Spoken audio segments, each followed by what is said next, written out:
Hello friends, welcome to WiFi study changing the way of learning. स्वागत है आप सभी का इंडिया के number 1 study channel WiFi study में। तो कैसे हैं आप लोग सभी? आई होप सभी बहुत अच्छे होंगे, शानदार होंगे, जानदार होंगे। तो आइए दोस्तों, क्लास स्टार्ट करते हैं। आप लोग जानते हैं सुबह 9:30 बजे अपनी क्लास होती है, जिसमें हम लोग मोस्ट इंपॉर्टेंट एमसीक्यू करते हैं आप लोग के एनटीपीसी और ग्रुप डी के लिए। ठीक है, चलिए सभी कनेक्ट हो जाइए दोस्तों। क्लास हम लोग स्टार्ट करते हैं और आप सभी को भी दोस्तों गुड मॉर्निंग। चलिए तो क्लास स्टार्ट करते हैं, आ जाइए। आप लोगों को बता दूं दोस्तों, जब भी आप लोग का एनटीपीसी का पेपर हो, इस नंबर पे आप लोग अपने क्वेश्चंस व्हाट्सएप करना ना भूले। समझ गए बात को? और आप लोगों को बता दो दोस्तों, डेली 1 PM पे दोपहर 1 बजे आप लोगों के लिए फ्री क्लास होती है अनअकैडमी पर। आप लोग जुड़ के देखिए, कितना शानदार मजा आता है। साइंस के मोस्ट एक्सपेक्टेड क्वेश्चंस हम लोग करते हैं यहां पर भी। ठीक है, तो यहां पर आप लोगों को दोस्तों आपकी रैंक भी मिलती है कि आप लोगों की रैंक क्या आ रही है। आप लोग जुड़िए, रोज दोपहर 1 बजे होती है और खुद में इंप्रूवमेंट आप लोगों को पता पड़ जाएगा। तो ये क्लास कहां मिलेगी? अनअकैडमी लर्निंग ऐप पे जाइए, वहां पर दोस्तों मेरा नाम सर्च करें नीरज जांगड़, मुझे फॉलो कर ले। वहां पर आप लोग मेरी स्पेशल क्लासेज में मिल जाएगी। बाकी इस क्लास के नीचे मैं आप लोगों को लिंक भी दिलवा दूंगा ना, कमेंट में लिंक मिल जाएगा, उससे भी आप लोग पहुंच सकते हो। और कोड में आप लोग डाल दीजिए दोस्तों नीरज 11, है ना। अगर आप लोग एक नए स्टूडेंट हो तो आप लोगों से कोड पूछा जाता है नीरज 11, मेरा कोड पूछा जाता है, नीरज 11 डाल के आप लोग अनलॉक कर दो, जिससे सभी टीचर्स की स्पेशल क्लासेज आप लोग देख पाओगे। और दोस्तों जो भी स्टूडेंट्स एसएससी की प्रिपरेशन कर रहे हैं, यहाँ पर आप लोग को मिलता है 40,000 घंटे का रिकॉर्डेड कॉन्टेंट। 300 से ज्यादा क्लास आप लोग को मिलती है प्रतिदिन, है ना। 20,000 प्रैक्टिस क्वेश्चन अवेलेबल है। तो आप लोगों का बेस्ट आप लोगों का प्लेटफॉर्म है। तो 12 महीने का 6500 रेफरल कोड लगाओगे नीरज 11, तो ये आपका 5,850 का पड़ जाएगा। रेलवे का चाहते हो तो रेलवे का 12 महीने का 3,000 का है, रेफरल कोड लगाओगे नीरज 11, तो ये आपका 2700 रुपए का पड़ जाएगा। ठीक है, चलिए तो चलिए आइए स्टार्ट करते हैं आज की क्लास। पहले हम लोग बात करेंगे, कुछ क्वेश्चंस हम लोगों ने मैंने आपको दिए थे, तो पहले आइए हम लोग उसको डिस्कस करते हैं। देखिए क्वेश्चन बताएंगे, ये क्वेश्चन इस बार के एनटीपीसी में भी पूछा गया है।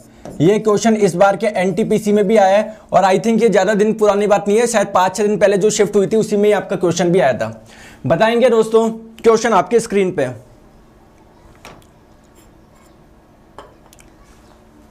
गुड मॉर्निंग दोस्तों, आ जाइए क्लास स्टार्ट करते हैं।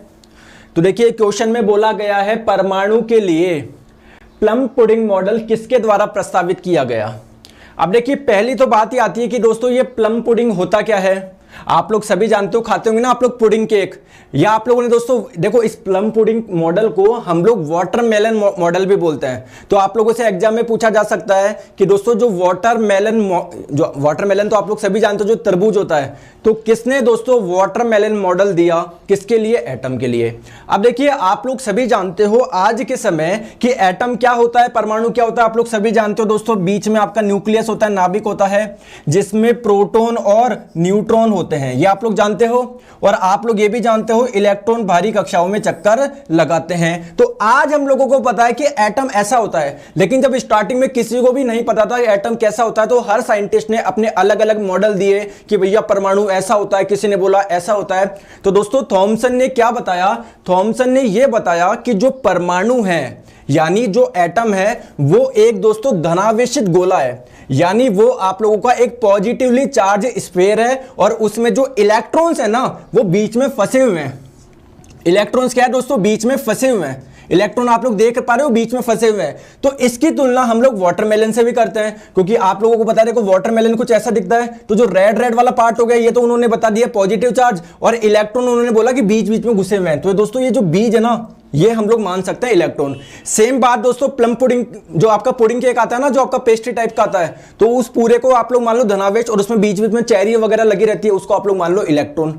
ठीक है, तो आप लोग ध्यान रखेंगे मॉडल किसने दिया था दोस्तों? ये दिया था आपके जे थॉमसन ने, ऑप्शन नंबर डी। चलो आगे। सर ये क्वेश्चन मेरा आया था बट समझ नहीं आया, अब आगे समझ में आ जाइए।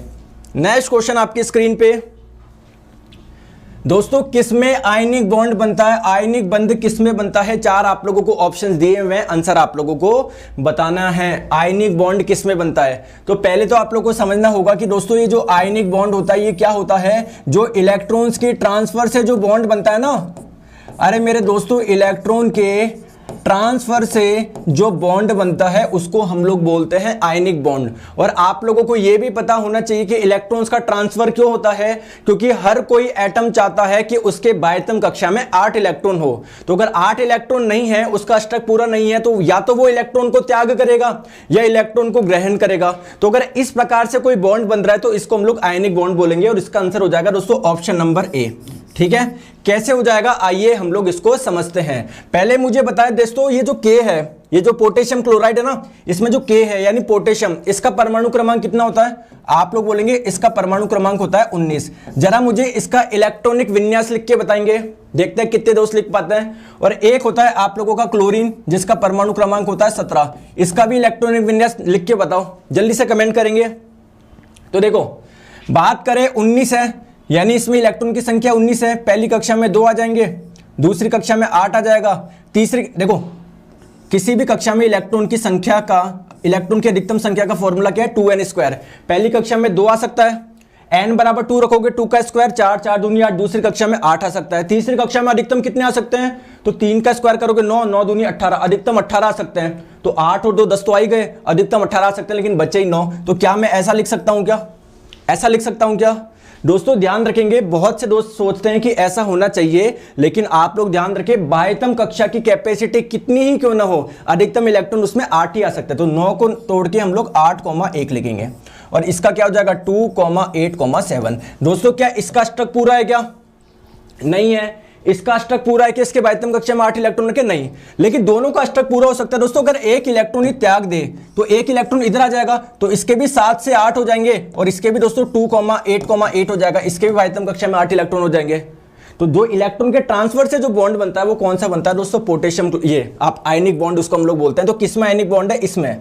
ठीक है, तो आप लोग यहां पर देख सकते हो दोस्तों, ये पोटेशियम था, इसके बाह्यतम कक्षा का जो एक इलेक्ट्रॉन था वो आप लोग का इधर आ जाएगा। तो इसके पहले कितने थे क्लोरीन के? 1 2 3 4 5 6 7 और 1 जब इधर आ जाएगा तो इसका 8 इलेक्ट्रॉन हो जाएंगे। चले आगे। सर आज 1 बजे क्लास होगी क्या? बिल्कुल होगी, आज से कंटिन्यू आपकी क्लास 1 बजे वाली। ठीक है, आंसर बताएंगे। ये क्वेश्चन भी दोस्तों इस बार के एनटीपीसी में पूछा गया था। ये क्वेश्चन भी इस बार के एनटीपीसी में आया था। आई थिंक 29 ऑफ दिसंबर को स्टार्टिंग शिफ्ट में आ गया था ये, 28-29 को ही। इलेक्ट्रॉन की साझेदारी से बना आयनिक बंध कहलाता है। अरे दोस्तों, इलेक्ट्रॉन के ट्रांसफर से बना हुआ बंध आयनिक बंध कहलाता है और इलेक्ट्रॉन की साझेदारी से बनने वाला बंध सहसंयोजक बंध कहलाता है, कोवेलेंट बॉन्ड कहलाता है। चलो बताइए, बॉयल नियम किस पे लागू होगा? 4 आपको ऑप्शंस दिए हुए हैं, आइए हम लोग समझते हैं बॉयल नियम बोलता क्या है। दोस्तों ये मान लीजिए कोई सिलेंडर है, इस सिलेंडर में मान लीजिए आपने कोई क्या लगा रखा है? पिस्टन लगा रखा है। फिर मैं बता देता हूं पिस्टन का मतलब क्या है। जैसे मान लो ये कोई गैस है, अंदर क्या है? कोई गैस है। तो जब ये पिस्टन नीचे आएगा तो ये गैस कंप्रेस होगी और जब ये पिस्टन ऊपर जाएगा तो गैस ऊपर की ओर जाएगी। इतनी सी बात समझ गए? ठीक है। तो दोस्तों बॉयल नियम क्या बोलता है? आप लोग इस गैस का मान लीजिए, इसका द्रव्यमान क्या है? m इसका द्रव्यमान है दोस्तों, v इसका वॉल्यूम है और p इसका क्या है? प्रेशर है, दाब है। तो एक समीकरण आप लोग ध्यान रखें, एक समीकरण होता है PV बराबर mRT। क्या होता है? PV बराबर mRT। और दोस्तों इसका तापमान आप लोग मान लीजिए T है, समझ गए? तो ये समीकरण होता है PV बराबर mRT। दोस्तों ये m क्या होता है? द्रव्यमान होता है। T क्या होता है? तापमान होता है। P होता है दाब, V होता है आयतन और R क्या होता है? एक कांस्टेंट होता है, गैस कांस्टेंट होता है, जो कि हर गैस का अलग अलग होता है। जैसे मान लीजिए इसमें दोस्तों कार्बन डाइऑक्साइड है तो कार्बन डाइऑक्साइड का R अलग होगा। इसमें कार्बन डाइऑक्साइड की जगह मान लीजिए कोई दूसरी गैस है, नाइट्रोजन है, तो उसका R अलग होगा। ठीक है, अभी मुझे एक छोटी सी चीज बताइए, अगर दोस्तों मैं इसको कंप्रेस करूंगा, अगर मैं इसको कंप्रेस करूंगा या जब पिस्टन जब ऊपर जाएगा, क्या गैस के द्रव्यमान में कुछ परिवर्तन होगा क्या? मास में? मास में कोई भी चेंज नहीं होता। हाँ, वॉल्यूम में चेंज होगा। अगर देखो आप लोग दबाओगे तो वॉल्यूम कम होगा, जब ये ऊपर जाएगा तो वॉल्यूम बढ़ेगा। वॉल्यूम में चेंज होगा, द्रव्यमान में कोई भी चेंज नहीं होगा। समझ गए? तो इसमें कोई भी चेंज नहीं होगा, ये कांस्टेंट रहता है, नियत रहता है। आर मैंने बता दिया दोस्तों, जब आप लोग कंप्रेस करोगे या जब ये ऊपर जाएगा तो ऐसे थोड़ी गैस चेंज हो जाएगी, कार्बन डाइऑक्साइड की जगह से थोड़ी नाइट्रोजन बन जाएगी, तो ये भी आपका कांस्टेंट रहेगा। ठीक है, अब आप लोगों का दोस्तों बॉयल नियम क्या बोलता है? ये किस पे अप्लाई होता है? कांस्टेंट टेम्परेचर पे होता है। ठीक है, और बोलता क्या है ये? तो देखो दोस्तों, अगर टेम्परेचर भी कांस्टेंट रख दो तो क्या पीवी बराबर कांस्टेंट आ गया क्या? तो इन्होंने ये बोला है कि अगर तापमान कांस्टेंट रहता है तो आप लोग अगर प्रेशर बढ़ाओगे तो वॉल्यूम क्या होगा, कम होगा, और प्रेशर कम करोगे तो वॉल्यूम क्या होगा, बढ़ेगा। मतलब प्रेशर जो होता है वो वॉल्यूम के इनवर्सली प्रोपोर्शनल होता है, जो दाब होता है ना वो आयतन के व्युत्क्रमानुपाती होता है। समझ गए बात को? तो अप्लाई किस पे होता है, फिक्स टेम्परेचर पे। अब आप लोग बोलेंगे सर इतने से क्वेश्चन के लिए इतनी बड़ी चीज क्यों बताई, तो आप लोगों से ये भी पूछा जा सकता है बॉयल नियम बोलता क्या है। बॉयल नियम ये बोलता है कि अगर किसी गैस का तापमान कांस्टेंट है तो दोस्तों प्रेशर यानी दाब वॉल्यूम यानी आयतन के व्युत्क्रमानुपाती होता है। इसका मतलब अगर प्रेशर बढ़ेगा तो वॉल्यूम कम होगा, प्रेशर कम होगा तो वॉल्यूम बढ़ेगा। ठीक है, चले आगे। चलिए आंसर आप लोग बताएंगे।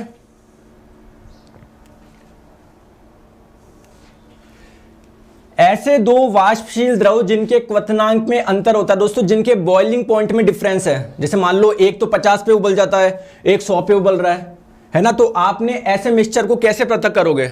जैसे कहने का मतलब ये है कि दोस्तों मान लीजिए एसीटोन और वाटर आप लोगों ने मिक्स कर दिया, ठीक है ना, इनको बिल्कुल मिक्स कर दिया आपने। अब आप लोग चाहते हो इनमें इसको अलग करूं, एसीटोन को अलग करूं, वाटर को अलग करूं, तो इनके लिए कौन सा मेथड यूज होता है दोस्तों, इनके लिए मेथड होता है डिस्टिलेशन। क्यों डिस्टिलेशन मेथड यूज होता है, जब भी कोई दो मिक्सचर है और दोस्तों इनके बॉइलिंग पॉइंट अलग अलग होते हैं, तो मैं आपको बता दूं एसीटोन का होता है दोस्तों 52 डिग्री सेल्सियस, वाटर का होता है 100 डिग्री सेल्सियस। ठीक है, तो जब भी कोई दो लिक्विड आप लोगों के मिक्स है जिनके बॉइलिंग पॉइंट अलग अलग है, उनको इस मेथड से हम लोग कर सकते हैं अलग अलग डिस्टिलेशन से। क्या होता है डिस्टिलेशन, आइए मैं आप लोगों को समझाता हूं। देखो इधर आओ, मान लीजिए दोस्तों यहां पर क्या था, देखो आप लोग यहां पर मान लीजिए यहां पर क्या था, इस जगह था दोस्तों पानी प्लस एसीटोन, इस जगह क्या था, पानी प्लस एसीटोन था। आप लोग दोस्तों गर्म करोगे, तापमान मान लो 20 हुआ, 30 हुआ, 40 हुआ, 50 हुआ, फिर 52 हुआ। 52 होते ही दोस्तों एसीटोन का बॉइलिंग पॉइंट 52 है, तो ये तो उबलना स्टार्ट हो जाएगा, इसकी तो वेपर बनना स्टार्ट हो जाएगी, इसकी तो भाप बनना स्टार्ट हो जाएगी, ये तो इधर आना स्टार्ट हो जाएगा। ठीक है क्या, लेकिन पानी तो यहीं पर रहेगा, क्योंकि जब तक 100 नहीं पहुंचेगा पानी तो वाष्प बनेगा नहीं। अब ये वाष्प बन गया, अब इसके चारों ओर से दोस्तों ठंडा पानी पास करा जाता है, जिसकी वजह से ये जो भाप होती है, वाष्प होती है, वापस किस में कन्वर्ट हो जाती है, लिक्विड में हो जाती है। तो इधर तो आप लोग का आ जाएगा एसीटोन, ठीक है, और इधर आपका आ जाएगा वाटर। समझ गए बात को? तो ये आपका डिस्टिलेशन मेथड होता है। चलो आगे नेक्स्ट क्वेश्चन, इनमें से बेमेल कौन है, ऑड वन आउट आप लोगों को सेलेक्ट करना है, बताएंगे जल्दी से।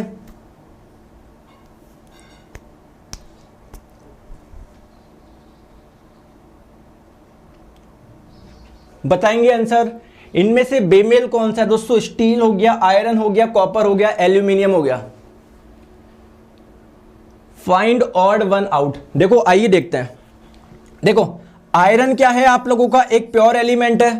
प्योर एलिमेंट का मतलब क्या है, ये किसी से मिलकर बना है क्या, कार्बन नाइट्रोजन ऑक्सीजन, नहीं, ये आपका प्योर एलिमेंट है। कॉपर भी आपका प्योर एलिमेंट है, एल्यूमिनियम भी आपका प्योर एलिमेंट है। लेकिन दोस्तों जो स्टील है वो किससे मिलके बनता है, आयरन से और कार्बन से मिलके ये बनता है। तो राइट आंसर आपका ऑप्शन नंबर ए हो जाएगा।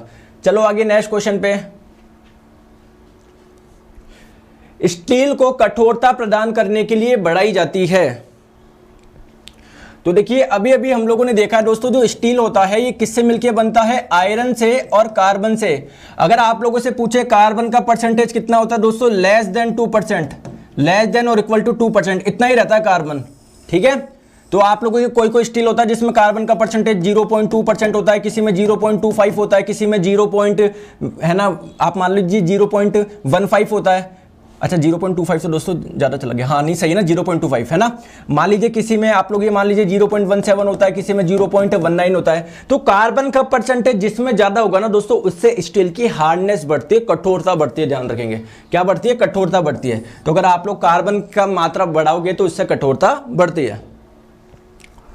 नेक्स्ट क्वेश्चन दोस्तों, light wave are, light wave किस प्रकार की तरंगे है, जल्दी से बताएंगे। लाइट वेव्स आर, प्रकाश तरंगे है। किस प्रकार की तरंगे है, प्रकाश तरंगे। तो आप लोग जानते हो दोस्तों, प्रकाश तरंगे होती है इलेक्ट्रोमैग्नेटिक वेव, यानी विद्युत चुंबकीय तरंगे।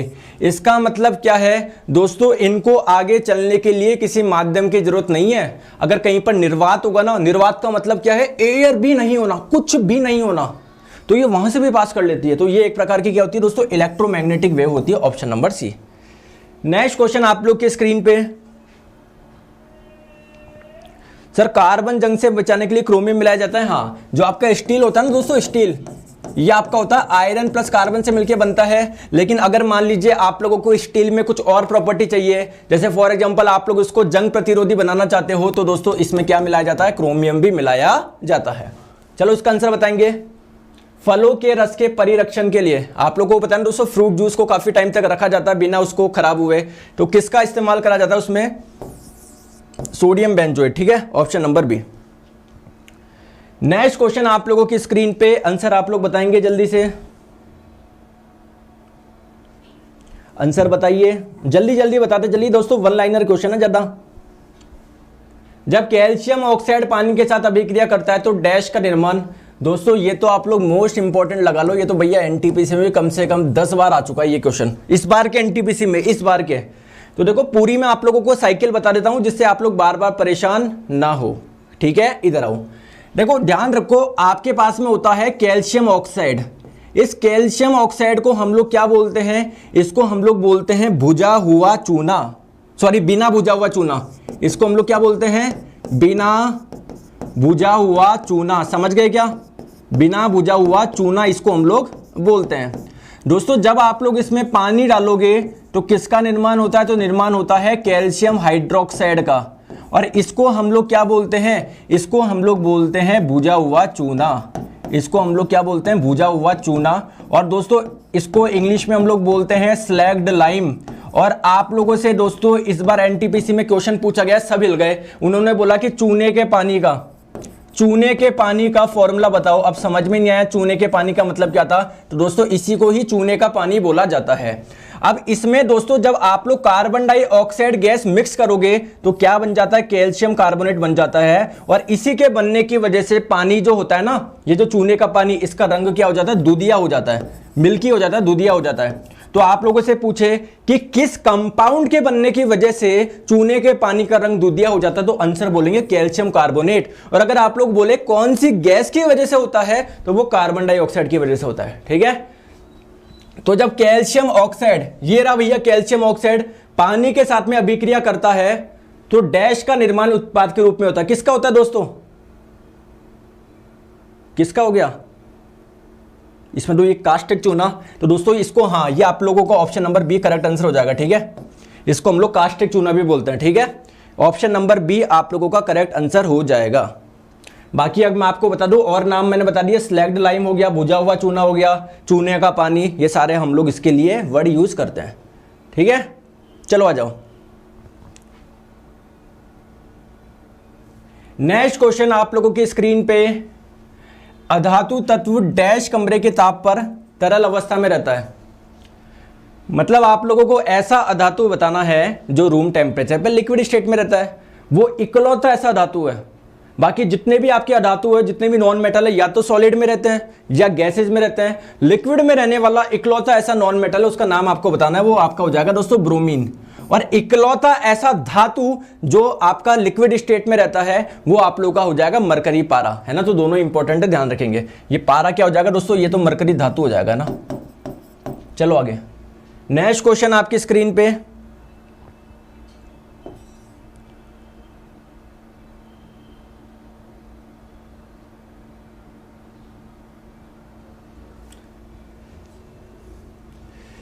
निम्नलिखित में से किसमें उच्चतम ऊर्जा होती है, मैक्सिमम एनर्जी किसमें होती है, ये आप लोगों को बताना है। ब्लू में होती है, ग्रीन में होती है, रेड में, येलो में। ये तो क्वेश्चन आई थिंक पहले भी करा था हम लोगों ने।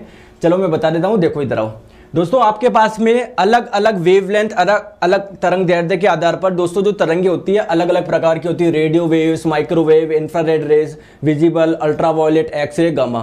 तो अगर आप लोगों से पूछे सबसे ज्यादा वेवलेंथ किसकी होती है दोस्तों, रेडियो वेव्स की वेवलेंथ सबसे ज्यादा होती है, गामा की सबसे कम होती है।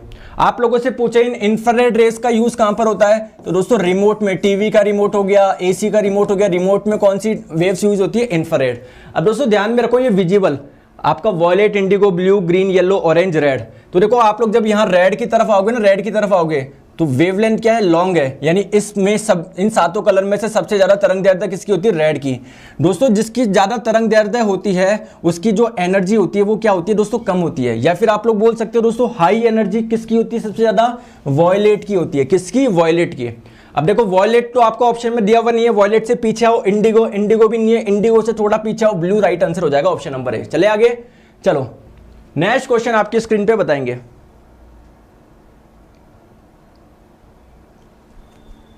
क्वेश्चन आप लोगों से पूछा जा रहा है वाहन में पीछे से आने वाली वस्तु को देखने के लिए किसका प्रयोग करते हैं?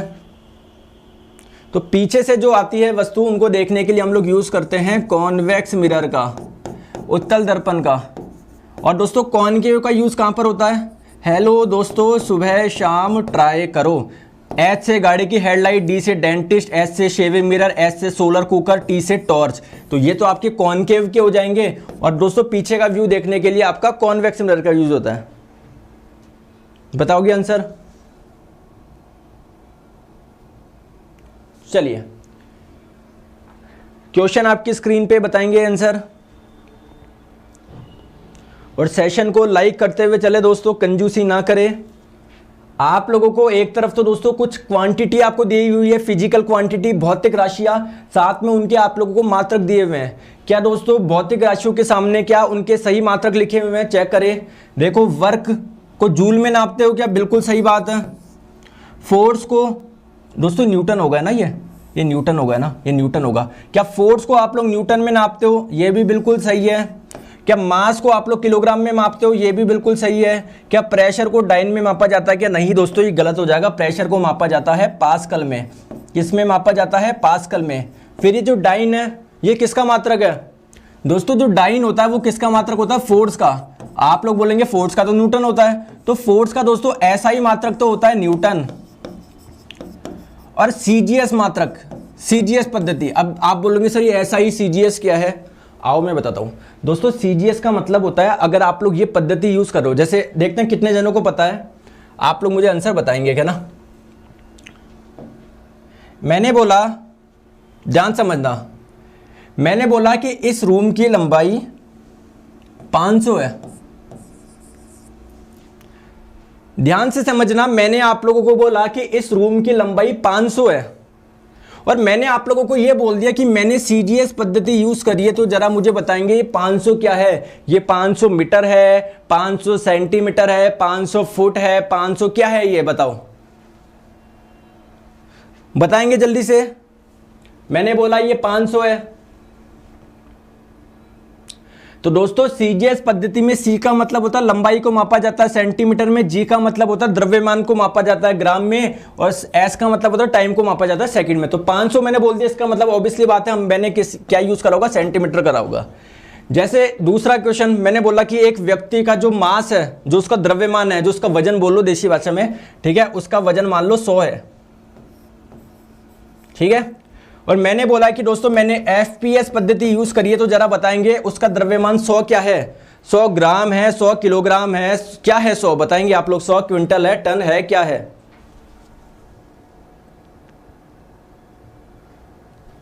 ये बताएंगे आप लोग। तो दोस्तों एफपीएस का मतलब होता है लंबाई को मापा जाता है फुट में, मास को मापा जाता है पाउंड में, और समय को मापा जाता है सेकंड में। यानी वो 100 क्या है दोस्तों? 100 पाउंड का है वो व्यक्ति, वो, ठीक है। चलो आ जाइए। तो सेम वो चीज है दोस्तों, जो एसआई यूनिट होती है, इसमें हम लोग क्या मापते हैं? लंबाई को नापते हैं मीटर में, टाइम को मापते हैं सेकंड में, और आपकी जो सीजीएस पद्धति होती है इसमें सारा उल्टा है ही, मैंने आपको बता दिया। तो दोस्तों सीजीएस मात्रक को हम लोग बोलते हैं इसके डाइन। और ध्यान रखेंगे दोस्तों 1 न्यूटन में कितना डाइन होता है? 1 लाख डाइन होता है, यानी 10 की पावर 5 डाइन होता है। चलो आगे, नेक्स्ट क्वेश्चन आपके स्क्रीन पे, आंसर आप लोग बताएंगे।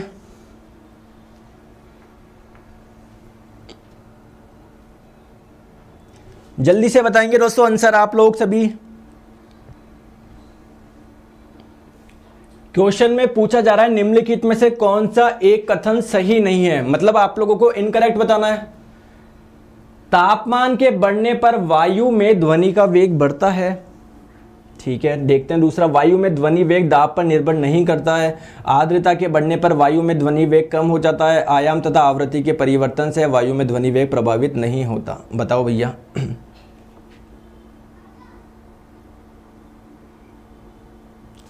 जल्दी से बताएंगे, क्या आप लोगों को क्या लगता है करेक्ट आंसर क्या होना चाहिए?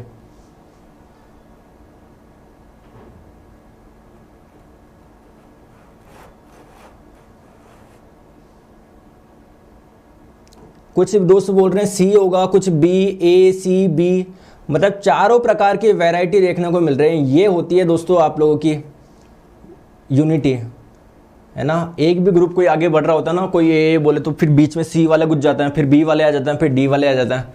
तो मेरे को तो चारों ऑप्शन यहाँ पर देखने को मिल रहा है। और मैं आपको एक बार फिर से क्लियर करता हूँ, आपको इनकरेक्ट बताना है। देखो सर सुनो तो सही, वेद सैनी जी सुनाओ तो सही, बताओ आंसर बताए क्या लगता है आप लोगों को।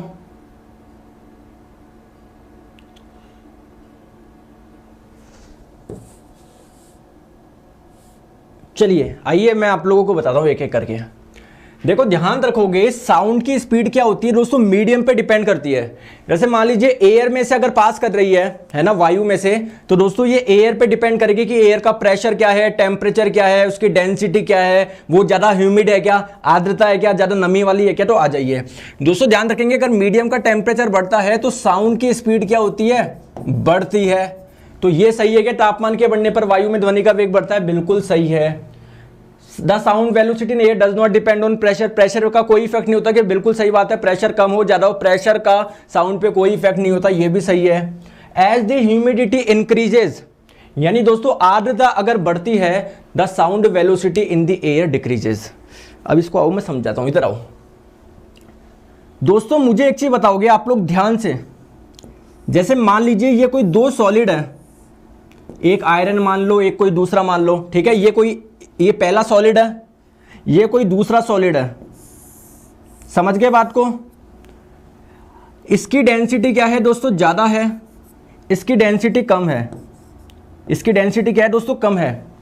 तो मैंने यहां पर एक एंड से इसको चोट करी, मतलब कुछ भी मान लीजिए हैमर करा टन, तो दोस्तों आप लोगों को, आप यहां पर कान लग, जैसे भैया स्कूल में जानते हो कि टेबल पे अपन क्या करते थे स्कूल टाइम पे, तो टेबल पे दोस्तों एक जने का कान लगाते थे और दूसरे एंड पे अपन बजाते थे, वो सुनता था, समझ रहे हो।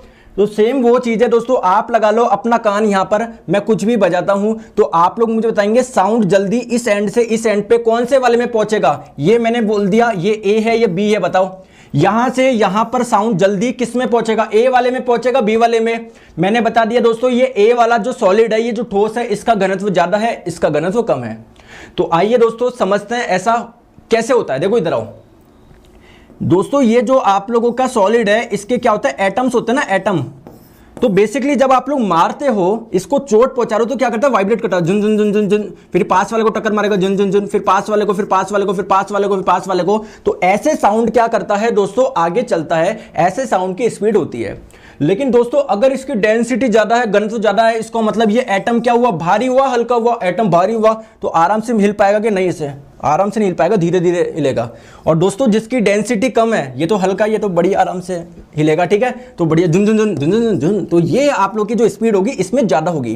कहने का मतलब है दोस्तों, अगर मीडियम की डेंसिटी कम होती है तो साउंड की स्पीड क्या होती है, ज्यादा होती है। अब आप बोलोगे कि सर डेंसिटी का को नहीं पूछा था, आर्द्रता का पूछा था, डेंसिटी क्यों आप लोग कर रहे हो। अच्छा, तो अगर मैं आप लोगों को बता दूं ह्यूमिडिटी बढ़ने के साथ में डेंसिटी बढ़ती है घटती है, तो हम लोगों को पता पड़ जाएगा कि स्पीड बढ़ेगी घटेगी, क्योंकि हमको तो डेंसिटी का पता पड़ गया। अब हमको देखना है ह्यूमिडिटी के साथ में डेंसिटी पे क्या प्रभाव पड़ेगा। तो जल्दी से आ जाइए, बताइए दोस्तों, ह्यूमिडिटी का डेंसिटी पे क्या प्रभाव पड़ेगा, आर्द्रता का।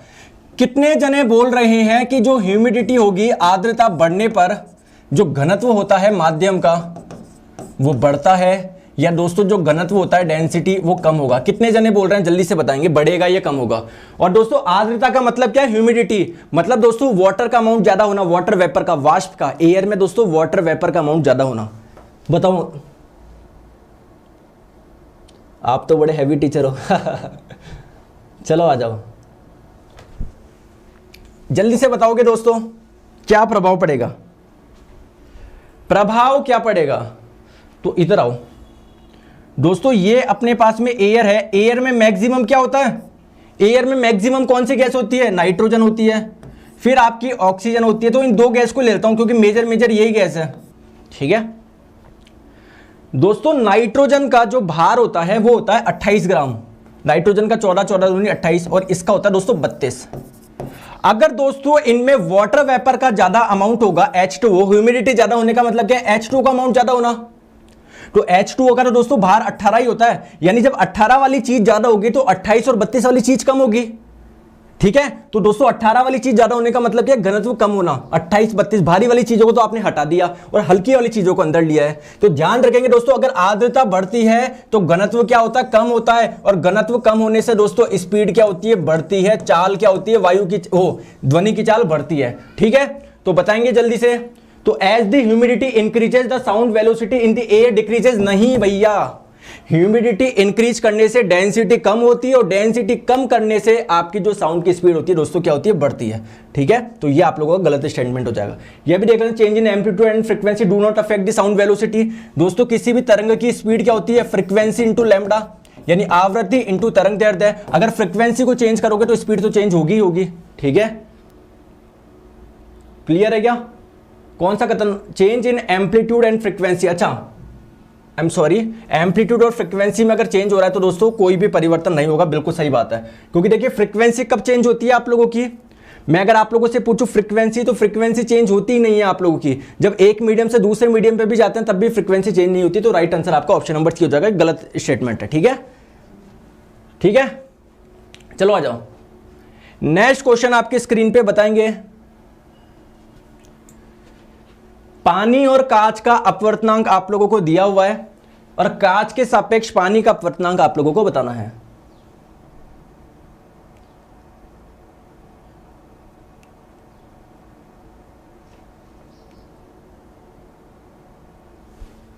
पानी और कांच का अपवर्तनांक क्रमशः 4/3 और 3/2 है। तो कांच के सापेक्ष पानी का अपवर्तनांक क्या होगा, आइए देखते हैं। दोस्तों आपको वाटर का रिफ्रैक्टिव इंडेक्स अपवर्तनांक कितना दिया हुआ है, देखो म्यू का मतलब होता है अपवर्तनांक और डब्ल्यू का मतलब है वाटर। तो पानी का कितना दिया हुआ है सर, 4/3 दिया हुआ है, और म्यू यानी अपवर्तनांक ग्लास का आपको कितना दिया हुआ है, 3/2 दिया हुआ है।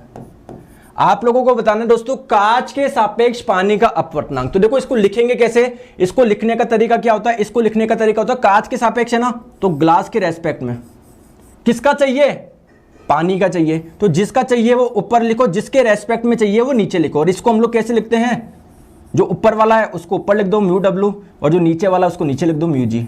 तो बस म्यू डब्ल्यू कितना हो गया आपका 4/3, ये आपका हो गया 3/2, ये कितना हो जाएगा दोस्तों 4/9 इंटू 2 तो 8/9। ठीक है, ऑप्शन नंबर सी।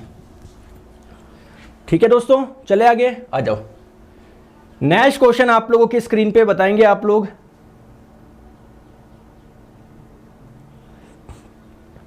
आंसर बताएंगे।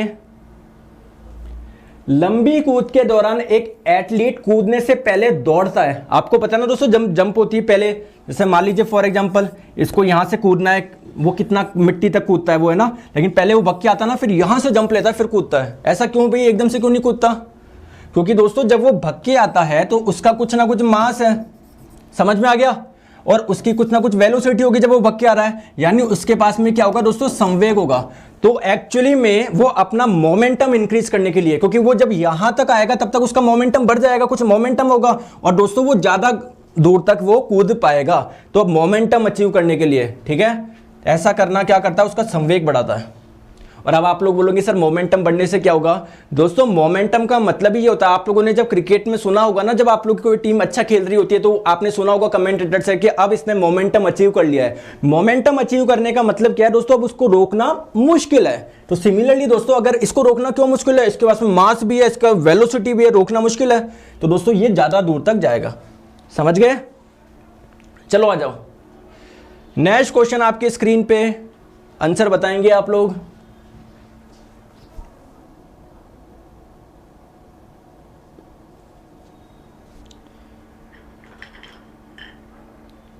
आंसर बताए। वेग समय ग्राफ पर रेखा का ढलान डैश कहलाता है। जो वेलोसिटी टाइम ग्राफ होती है ना, उस पर किसी लाइन का जो स्लोप होता है वो क्या कहलाता है। तो देखो सिंपल सी बात है, इधर आओ।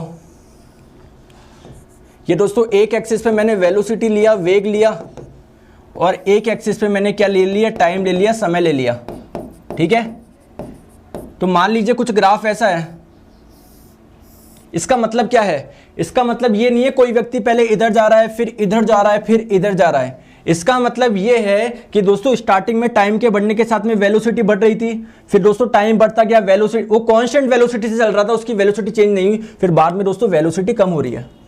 तो मुझे आप लोग एक चीज बताओ, अगर मैं ये पॉइंट लूँ ए, ये पॉइंट लूँ बी, ये पॉइंट लूँ सी और ये पॉइंट लूँ डी, दोस्तों बी से सी के दौरान उसका एक्सेलरेशन कितना था? तो एक्सेलरेशन क्या होता है? वेग में परिवर्तन की दर। अरे दोस्तों यहां से यहां में कुछ वेग में परिवर्तन ही नहीं हो रहा। देखो वेलोसिटी, मान लो यहां पर कुछ वेलोसिटी वो सेम ही तो है, तो बी से सी के दौरान वेलोसिटी में चेंज हो ही नहीं रहा, यानी एक्सेलरेशन जीरो आ गया। और कैसे आप लोग बता सकते हो? तो दोस्तों जब भी आप लोगों को वेलोसिटी टाइम ग्राफ दिया हो, आप लोग उस पर जाकर बैठ जाओ, आप बैठ जाओ। क्या आपके गिरने के चांसेस है? क्या कुछ ढलान है क्या? सर गिरने के चांसेस ही नहीं है, कुछ ढलान ही नहीं है, तो यहां पर एक्सेलरेशन जीरो। दोस्तों यहां से यहां के दौरान त्वरण होगा क्या? एक्सेलरेशन, बिल्कुल। यहां पर आके बैठ जाओ, कुछ ढलान है क्या? तो जितना ज्यादा ढलान होगा इसका मतलब उसका त्वरण उतना ही ज्यादा है। तो वेलोसिटी टाइम ग्राफ पर ढलान क्या करता है? आपको एक्सेलरेशन बताता है। ठीक है, आ जाओ क्वेश्चन आपकी स्क्रीन पे, क्वेश्चन आपकी स्क्रीन पे बताएंगे। एक सदिश राशि में परिमाण और दिशा दोनों होता है। लोग किसी को पता नहीं ना सदिश राशि क्या होती है, वो बता दिया इन्होंने क्वेश्चन में। जबकि अदिश राशि में केवल और केवल परिमाण होता है, दिशा नहीं होती। तो इनमें से कौन सी एक सदिश राशि है, वेक्टर क्वांटिटी, ये आप लोगों को बताना है, बताएंगे। तो दोस्तों एनर्जी, जैसे भैया किसी ने बोला कि मेरे पास में इतनी एनर्जी है, तो वो एनर्जी आप थोड़ी कि उधर है उधर है इधर है, एनर्जी में कभी भी डायरेक्शन की जरूरत नहीं पड़ती। तो ये आपकी एक स्केलर क्वांटिटी है। दोस्तों वर्क की बात करें, वर्क भी आपकी स्केलर क्वांटिटी है, स्पीड भी आपकी स्केलर क्वांटिटी यानी अदिश राशि, डिस्प्लेसमेंट आपकी वेक्टर क्वांटिटी होती है, सदिश राशि होती है। तो दोस्तों ऑप्शन नंबर सी इसका करेक्ट आंसर हो जाएगा, विस्थापन। चलो आगे next question.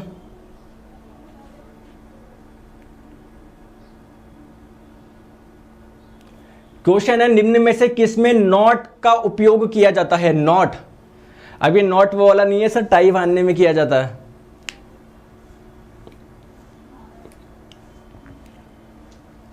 Shivam Goyal ji is continuously commenting that Neeraj Jahangir sir please इस क्लास में आप ओनली न्यूमेरिकल करा दिया करो और 1 PM वाली थ्योरी में MCQ करा दिया करो। ठीक है दोस्तों, 25 नंबर की साइंस आती है, उसमें आप लोगों को न्यूमेरिकल देखने को मिलेंगे 4 के आसपास। तो बताओ फिर ये कर दूँ, वो बाकी किस तो छोड़ देता, बाकी किस छोड़ देता है ना। तो भैया न्यूमेरिकल आते हैं, उसकी इंपॉर्टेंस है आई नो, तो उसको हम लोग एक संडे पे कर लिया करेंगे न्यूमेरिकल। ठीक है, इसका मतलब ये नहीं इसमें न्यूमेरिकल करे, थोड़ा सा कॉमन सेंस लगाओ, समझ गए बात को।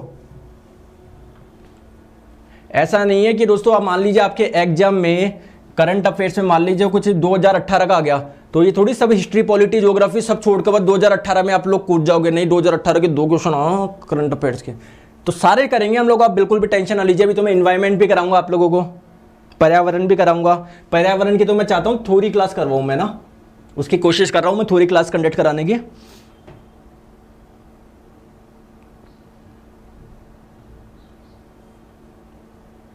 हाँ, तो बात करते हैं नॉट। तो नॉट दोस्तों स्पीड मेजर करने में इस्तेमाल करा जाता है। ठीक है, और आप लोगों से पूछे नॉट का मतलब क्या होता है? नॉट का मतलब होता है दोस्तों 1.15 माइल्स पर आवर, है ना। तो स्पीड कितनी होती है इसमें? 1.15 माइल्स पर आवर की। नेक्स्ट क्वेश्चन आप लोगों की स्क्रीन पे, आंसर आप लोग बताएंगे। जड़त्व, आघूर्ण और कोणीय त्वरण का गुणनफल क्या होता है? बताएंगे जल्दी से, बताओ। जब तक मैं कुछ लिख रहा हूं, जब तक आप लोग इसका आंसर बताएंगे।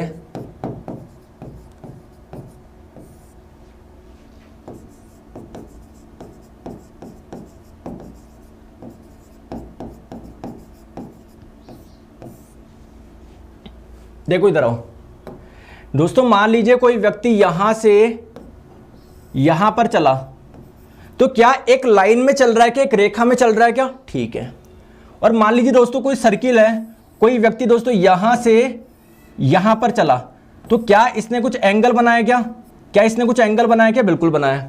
तो दोस्तों यहां पर तो होता है विस्थापन और यहां पर होता है कोणीय विस्थापन, एंगुलर डिस्प्लेसमेंट, यानी कितना एंगल उसने डिस्प्लेस करा है। समझ में आ गया क्या? ठीक है दोस्तों, ध्यान रखेंगे यहां पर क्या होता है, भाई कोई भी, मान लीजिए कोई भी वस्तु है वो यहां से चल के यहां पर गई, तो किसकी वजह से चलती है? वो किसकी वजह से चलती है? फोर्स की वजह से। और दोस्तों अगर किसी चीज को आप लोग घुमाते हो तो किसकी वजह से घूमती है? टॉर्क की वजह से। जो काम यहां पर फोर्स करता है वो काम यहां पर क्या करता है? टॉर्क करता है। यहां पर फोर्स क्या होता है? मास इंटू एक्सेलरेशन होता है। तो यहां पर मास की जगह क्या आ जाता है? मोमेंट ऑफ इनर्शिया आ जाता है। और लीनियर एक्सेलरेशन, रेखीय त्वरण की जगह क्या आ जाता है? एंगुलर एक्सेलरेशन आ जाता है। ठीक है, तो आप लोगों का कोणीय त्वरण, जड़त्वाघूर्ण और कोणीय त्वरण का गुणनफल क्या हो जाएगा? टॉर्क हो जाएगा। Option number B. आंसर बताएंगे इसका? क्वेश्चन आपके स्क्रीन पे बताएंगे।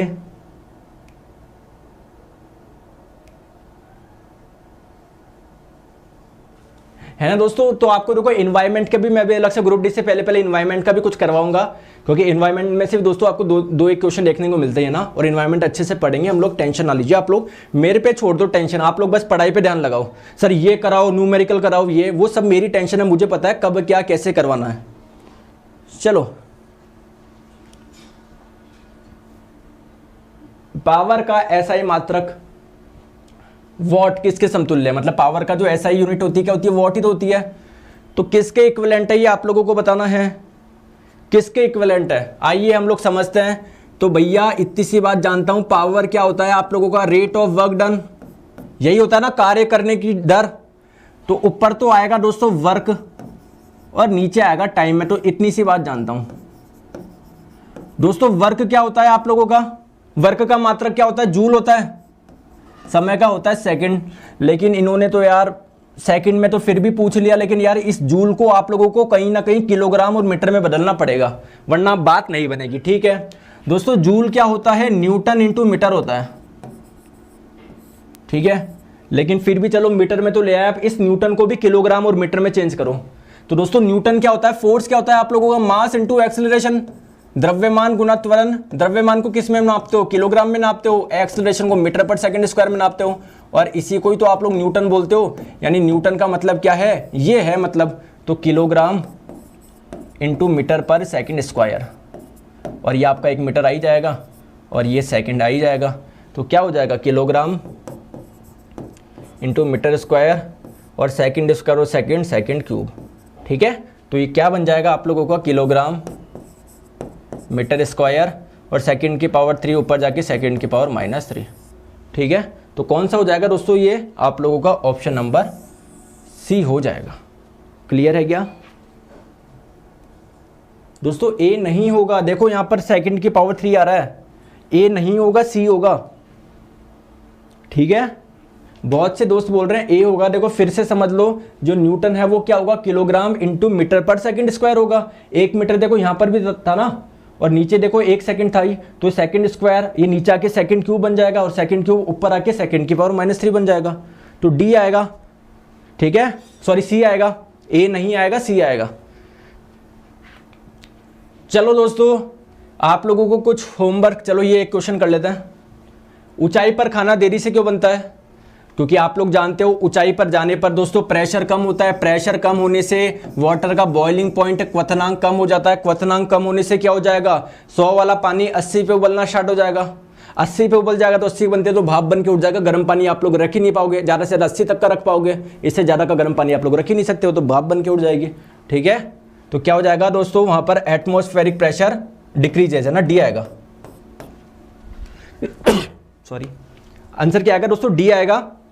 और एटमॉस्फेरिक प्रेशर वायुमंडलीय दाब करने से कम होने से दोस्तों बॉइलिंग पॉइंट आपको क्या हो जाता है? कम हो जाता है।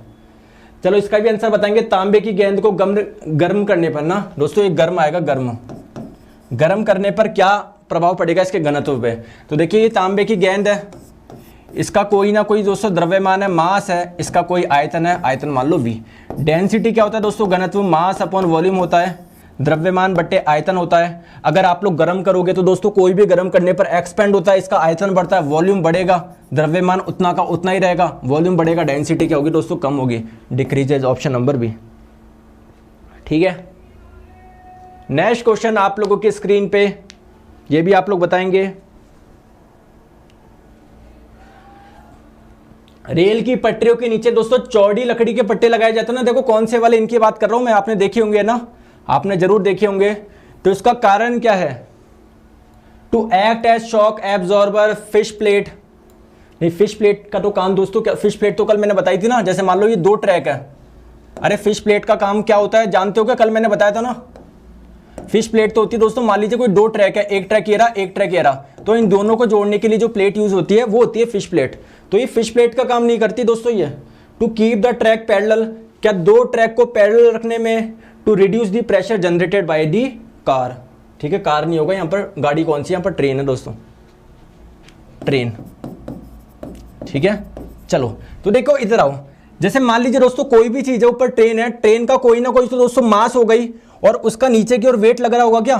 तो जैसे मान लीजिए ट्रेन है ये, इसका मान लेते हैं m द्रव्यमान है, तो नीचे की ओर फोर्स क्या लग रहा है, mg फोर्स लग रहा है। इतनी सी बात समझ में आ गया।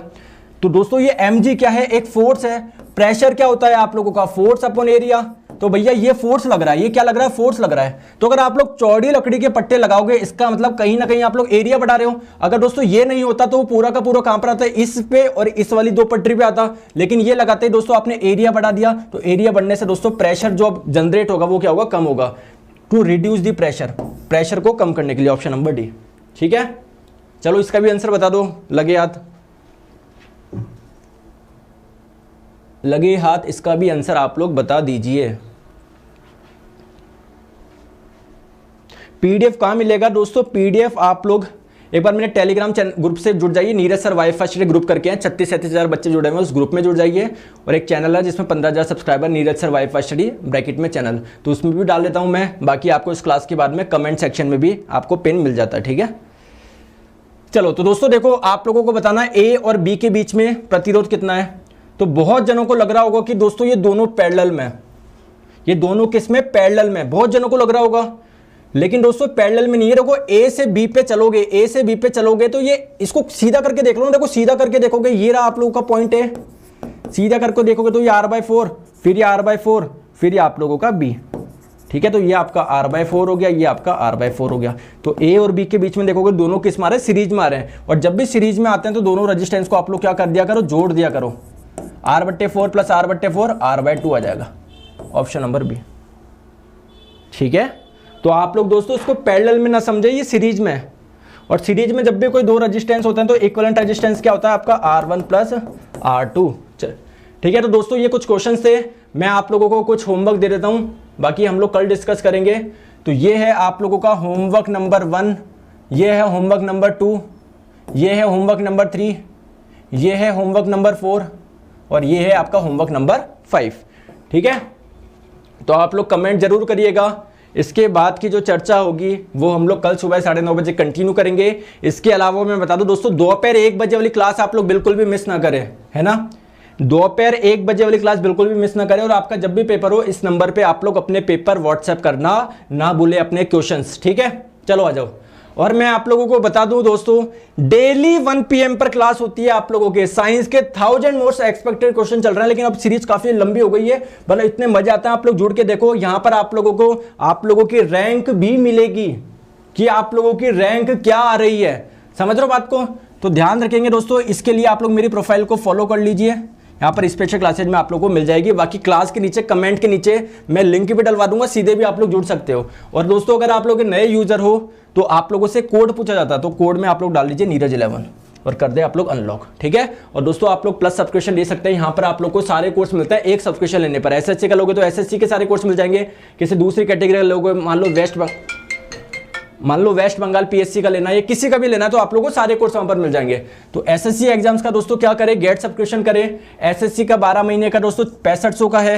रेफरल कोड लगाओगे नीरज11 तो ये आपका कितने का पड़ जाएगा, 5850 का पड़ जाएगा। रेलवे का दोस्तों प्राइस कम हो गई, 12 महीने का 3000 का। रेफरल कोड लगाओगे नीरज11 तो ये आप लोगों का 2700 का पड़ जाएगा। ठीक है जी, 1 PM पे क्लास होगा, जरूर होगा। मैंने बोल दिया था ना, मेरी तबीयत सही नहीं थी, अब बिल्कुल परफेक्ट हो गया जैसा आप लोग देख पा रहे हो। तो 1 PM पर हम लोग मिलेंगे दोस्तों अनअकैडमी पर। वीडियो को लाइक करें, शेयर करें, चैनल सब्सक्राइब जरूर करें। इस क्लास की पीडीएफ में अभी आपको कमेंट सेक्शन में मिल जाएगी। ठीक है, ओके, चलिए दोस्तों, बाय बाय, टेक केयर।